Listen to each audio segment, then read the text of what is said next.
Pourquoi je n'utilise pas d'édulcorant? C'est la Minute Diète. Vous l'aurez remarqué, je n'utilise jamais d'édulcorant dans ma cuisine, dans ma pâtisserie. Et pourquoi? Vous m'avez posé la question. Comme d'habitude, je vous réponds tout en cuisinant ce délicieux flan sans sucre ajouté. D'ailleurs, si tu veux la recette, n'oublie pas, les ingrédients et les étapes de la préparation sont détaillés à la fin de la vidéo. La vidéo complète est disponible sur YouTube.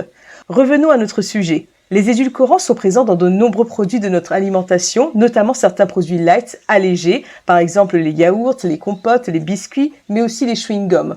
On peut également trouver des édulcorants sous forme de poudre, de liquide, de petites pastilles qu'on peut directement ajouter soi-même dans ses pâtisseries, ses desserts ou ses boissons.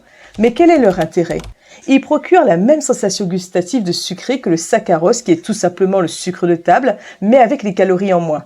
Et compte tenu des effets délétères de la consommation excessive de sucre sur la santé, caries, prise de poids, obésité et toutes les maladies qui y sont associées, c'est vrai que les édulcorants sont des alternatives très tentantes.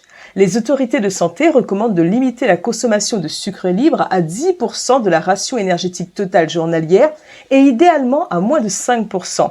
On entend par sucre libre les sucres ou les ingrédients à pouvoir sucrant, y compris ceux présents naturellement dans le miel par exemple, qui sont ajoutés lors de la fabrication ou de la préparation d'aliments.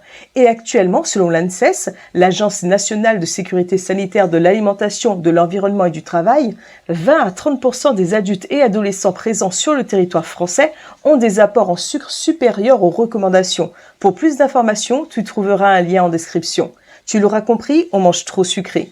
Mais c'est quoi exactement un édulcorant? Les édulcorants sont des molécules naturelles ou de synthèse ayant un fort pouvoir sucrant. Ce sont des additifs alimentaires. Ils apportent peu, voire pas du tout de calories. Et comme je l'ai expliqué précédemment, ils permettent de réduire la teneur en sucre ajouté et les calories tout en conservant le goût sucré. Les édulcorants se divisent en deux grandes familles. Les polyols, qui ont un pouvoir sucrant proche du sucre, c'est par exemple le sorbitol, le maltylol, et les édulcorants intenses, tels que l'aspartame, le sucralose, qui ont un pouvoir sucrant plus élevé que le sucre, ils sont donc utilisés en plus faible quantité que le sucre. Ces derniers peuvent être 200 à 400 fois moins caloriques que le sucre courant alimentaire, le saccharose, synthétisé par les plantes comme la canne à sucre et la betterave sucrière. Font-ils pour autant maigrir sans effort? Si l'on ne change pas ses habitudes alimentaires, la seule consommation d'édulcorants ou de produits light ne fera pas maigrir. D'ailleurs, attention à la fausse bonne idée parfois qui est « puisque c'est light, je peux en consommer un deuxième ». Et soyez vigilants, certains produits allégés en sucre sont enrichis en graisse pour améliorer le goût. Regardez bien la composition nutritionnelle des produits que vous achetez. D'ailleurs, si tu veux que je t'explique la prochaine fois comment décrypter les étiquettes alimentaires, écris-moi étiquette en commentaire. Vous l'aurez compris, si vous faites partie des personnes qui consomment des édulcorants, il est indispensable de continuer à manger sainement et à pratiquer une activité physique pour votre santé. Et sont-ils dangereux pour la santé?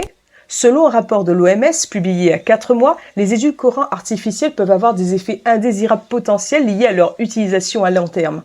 L'OMS précise également que la recommandation est valable pour tout le monde à l'exception des individus qui souffrent d'un diabète préexistant et souligne toutefois qu'il s'agit là de recommandations conditionnelles en raison de la diversité des participants aux études ayant servi de base à ces conclusions ainsi qu'à la très grande complexité des habitudes de consommation des édulcorants sans sucre.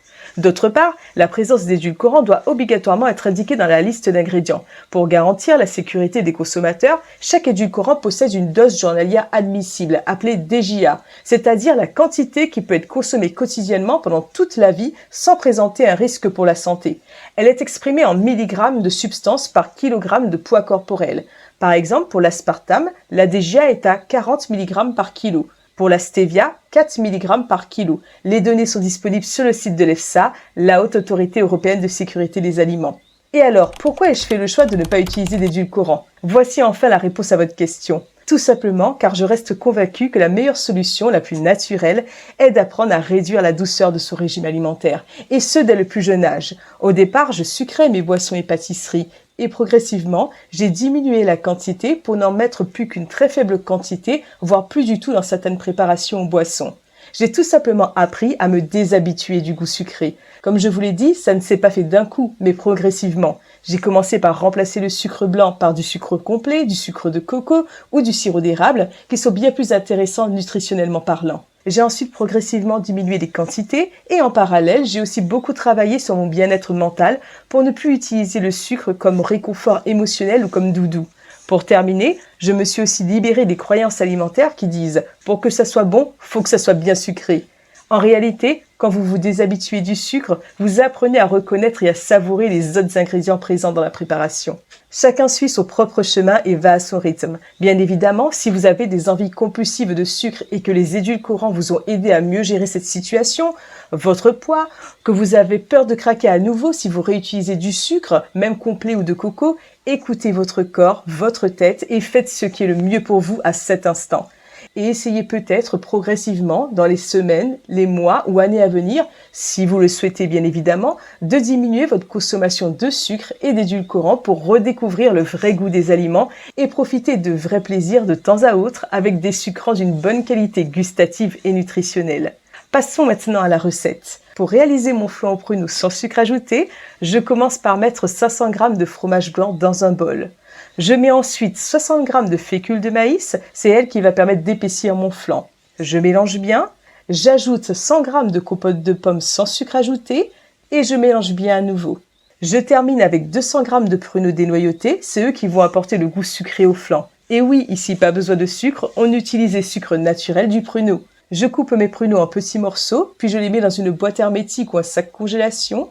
J'ajoute 2 cuillères à soupe de fécule de maïs, je ferme bien et je secoue pour bien enrober les pruneaux avec la fécule. Ça permettra d'éviter qu'ils ne tombent au fond du moule durant la cuisson. Je les ajoute à ma préparation et il ne reste plus qu'à enfourner 40 minutes à 200 degrés. Et voilà, c'est déjà terminé. Laisse-le bien refroidir avant de le découper. Maintenant, je te laisse te régaler et je te dis à dimanche prochain pour ta Minute Diète.